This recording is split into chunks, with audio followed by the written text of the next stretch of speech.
Morning, everybody. Thank you for joining us. We'll begin with chapter 13, verse 2. Very famous parsha, Parsha Shelach. Hashem says to Moshe, Shelach l'cha anoshim, send for yourself men. That phrase of send for yourself really jumps out. What do you mean for myself? If you want me to send men, I'll send men. V'yasura eretz Canaan, and they will tour, they will spy the land of Canaan. Asher ani nosein levnei Yisrael, which I give to the Jewish people. One person from each tribe you should send, each one of them a head of tribe. We, of course, know the story doesn't work out very well, and it's very unclear what the problem was exactly. Moshe asked these people to check out the land. Moshe gives these people a list of questions they should answer. They seem to more or less come back with their perspectives on the questions asked. What's the problem exactly? And if you say that the whole idea of sending spies was off, well, God told Moshe to send spies, so that can't be the issue. So see the Ramban on Pasuk Beis, Shlach l'cha l'datcha, send for you, for your, if you think it makes sense. Ani eini mitzavet l'cha, I'm not instructing you. I'm not commanding you. Im tirtze shlach, if you want, you're welcome to send people. So he's bringing down Rashi. Rashi is saying that shlach l'cha, send for you, means if you decide to send, you can send. I give you permission, but I'm not asking you to send. The Jewish people came forward and said, we want to send men. Like it says in Parshas Dvarim, you all came to me and said, we want to send men. So now Moshe is consulting the divine presence. Amar, Hashem says to Moshe, Ani amarti lahem shi tova, shenemar eleh aschem me'ani Mitzrayim el eretz tova. God says, I told you all it was good land.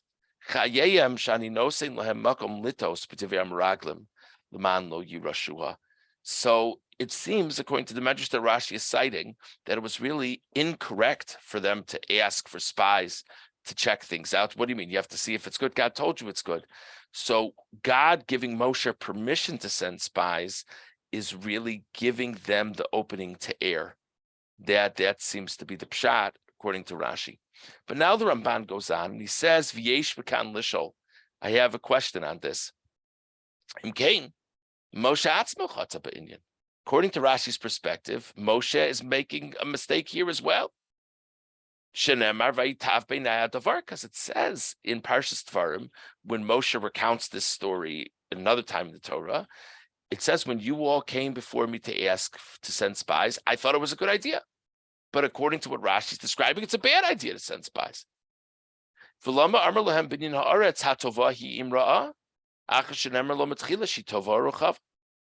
Anyway, when you look at the questions that Moshe poses to the spies, one of the questions is, see if the land is good or not. So thinking about this medrash that Rashi said, what do you mean, see if the land is good or not? God told you it's good. Why is Moshe saying, see if the land is good?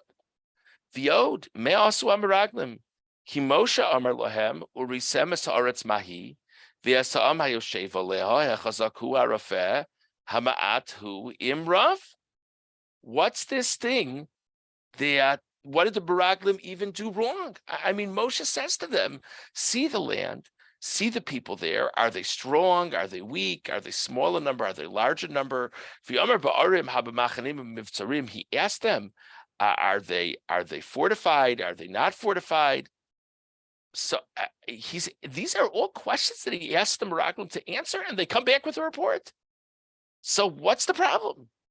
The Alkopanim, why are we so angry at the Meraglim? It sounds like he shouldn't have sent them in the first place. The Alkopanim, of course they would have to give a response. What is their sin?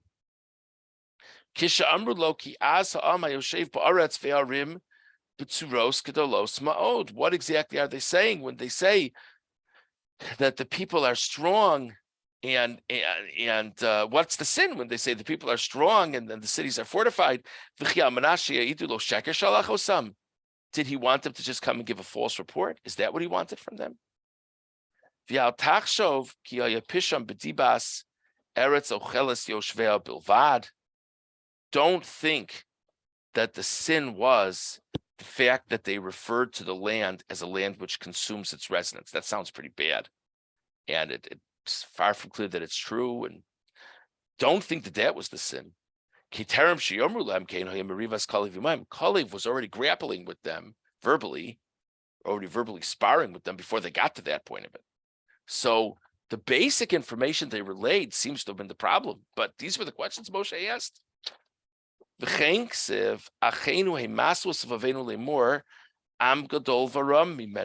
The Jewish people respond to Moshe in Parshas Dvarim, and they say that our brothers have weakened our hearts, saying that it's this big, strong nation. In our parsha, the Jewish people express a worry that their wives and children will be plundered. V'nei Moshe amar livneim kadvarim ha'eleh v'hiflik lohem b'chozek ha'am u'mivtzar re'em v'koach ha'anokim yesem ma'od mimash amru amaraglim lavosam k'dichsiv Shema Yisrael atov erayom asayertein lavor l'reshes goyim gdolim v'atzumim mimeka. When Moshe recounts things in Sefer Dvarim, he says, listen, the day is going to come where you're going to come into the land of Israel, and you're going to come into these, you're going to try to drive out these strong nations. Arim gedolosov tzeros b'shamoyim, large fortified cities, am gadol v'ram b'nei anakim, giants. Asher atayadato atashamato miyisyatzei l'fnei b'nei anak.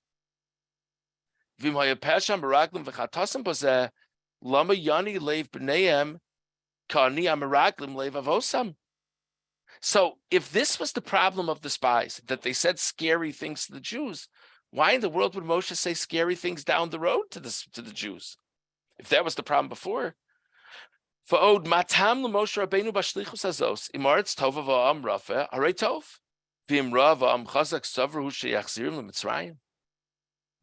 what's Moshe's goal anyway? So, God tells him the land is good. So Moshe says, we're going to have a spies check it out. So, and let's say the spies come back with a bad report. Now what are you going to do? You're going to turn back to Egypt? Hard to believe. So, according to the Medrash, it's difficult to understand why Moshe thought it was a good idea to send spies in the first place. It's very difficult to understand what our criticism of the spies is. It seems that they're answering Moshe's questions. Why is Moshe asking these questions? A lot of powerful points from the Ramban. Aval yishivo inyan hazeh. The pshat in all of this is Ki Yisrael amru kiderech kol haboyim lilachim beretz nachriya. The Jewish people's approach was like that of people who come to wage war with a strange land. Sheshochim lifneim anashim lodas hadrachim umevo ha'arim. That they send people to know the ways and how to properly attack. Uveshulvam yelchu atarm barosh hatzava laharos lifneim hadrachim. And then they need to know what paths exactly to take. In Shenemar, Hareinu Nas Mavo Ha'ir. We have when Yoshua, sends in the spies, show us the lay of the land. They need to know what route we should take, what city we should attack first. What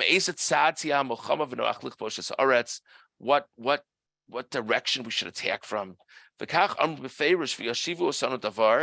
As haderech asher na'aleh ba v'yes ha'arim asher navo aleihen, and they will bring us back word, the path that we'll take, and the cities that we'll bring to them. Klomar ha'arim asher navo aleihen tchila umisham navo el haaretz. Let's figure out the cities that will go in first. That's really the language in Parshas Dvarim of what Moshe is asking the spies. This is always a good idea when conquering a land. Elsewhere in the Chumash, Moshe sends out spies to check out a certain land that they're going to attack. Yoshua sent spies for this purpose as well. So therefore, when the people came forward and they said, shouldn't we devise a military plan? Shouldn't we have spies look at it for us? That was good in Moshe's eyes. al hanes, because we're not supposed to rely on miracles. We're supposed to do what makes logical sense. So what the basic ishtadlus, the basic effort here, is to have a plan, and the best way to come up with a plan is to find spies. Aval yitzava ben ulcham leichamet leichaletz ulishamer v'lerov kasher ba'akas b'mulchamos ha'ai shoysa pi Hashem uv'mulchamos rabim oz nimlach Moshe b'shchina. So Moshe didn't even just get spies. Moshe consulted with Hashem. V'nasan lo Hashem rishus, and Hashem gives him permission to send spies. V'yamar lo shlach l'cha anashim v'yasuras haaretz. Hashem says to Moshe, send men that they'll spy the land. V'yedua, they will then understand the land. V'yagidu lachem, and they'll tell you all about it. V'alpiyam tisyatzu be'inyan hakibush, and based on their instructions, that's what you'll do to conquer the land. V'nei Moshe amar lahem, Moshe said to them, Alu zeh b'negev. Moshe said, you should go up in the area of V'tamo, Alu zeh haderech b'negev. You should go up on that path. Sheyedu es ha'am hayoshev be'eretz hanegev v'pasu ruach ahu asher sham Yisrael. I want to know what's going on with the residents of the land closest to where the Jewish people are found. I want to get a sense of that. Hechazaku, is it strong over there? Should we prepare ourselves and protect ourselves? We want to know about the cities.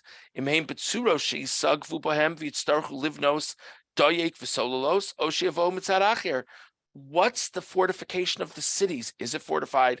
How is it fortified? Should we come from that side? Should we come from another side? Now he says, tell me if the land is good or not. Meaning,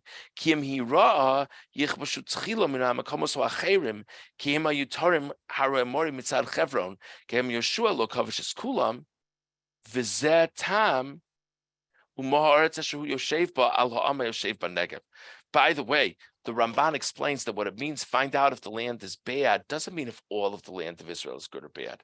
It means the area that will be most logical for us to attack, the closest spot. Is the nation over there particularly strong? Are the cities particularly fortified? And is the land in that spot of high quality? Because if that land is not of high quality in that area, probably that doesn't make sense to be our first conquest. And if that land is uniquely fortified, probably it doesn't make sense to be our first conquest. The Ramban makes another additional point. He says, look, it's not like when Yoshua conquered the land of Israel. It's not like he conquered everything at one time. It took a long, long time, and some spots they never really got to. So Moshe says, if we're going in to live in this place, let's make sure that the first areas that we attack and conquer are good spots. So we'll probably continue with this Ramban tomorrow, but the basic idea that the Ramban is laying out is that Moshe Rabbeinu is really just trying to figure out strategy. And it's a very important wrinkle of the Ramban is even when Moshe asks, is the land good or bad, he means a specific spot of land. And the only reason he's asking is, does it make sense for us to begin with that land, or should we begin with other land? That's the perspective.